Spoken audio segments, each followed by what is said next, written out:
The Chief Executive Officer of the Environmental Investment Fund says multilateral strategic dialogue will be needed to attract such fund to Namibia. That will be around 15 billion US dollars, 9 billion for mitigation, 5 billion, 6 billion for adaptation. That requires strategic partnership in terms of raising such funding, because 90% of such funding should come from development finance institutions, multilateral climate funds, and also international investors. And that calls for strategic dialogue, strategic thinking on how we attract such big sums of funding. And hence, this dialogue today is.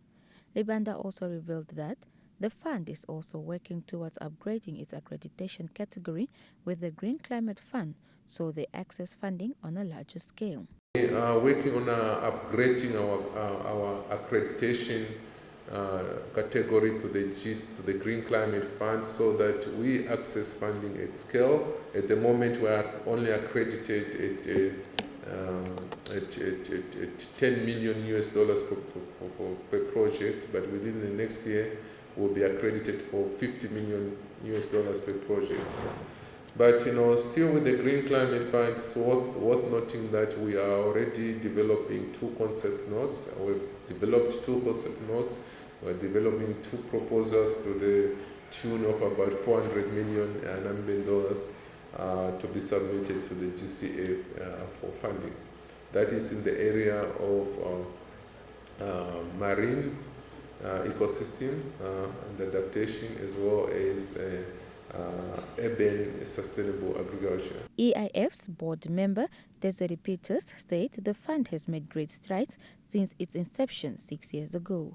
The fund, she says, has been able to raise $3.5 billion for community-based and individual grants, put over 240,000 hectares of land under conservation, create more than 950 employment opportunities, constructed and rehabilitated 179 boreholes, and benefited 230,000 people directly and indirectly. I therefore call upon all the participants, both those in the venue and those joining us virtually, to play their role to come on board to support this initiative. The discussions that you will have today should outline the country's efforts to promote sustainable economic development goals and the country's path towards a low-carbon economy which increases the resilience of its population. The stakeholder engagement is held under the theme Improving Climate Financing Scale through Strategic Collaboration. Juliana Fuka, NBC News, Windhoek.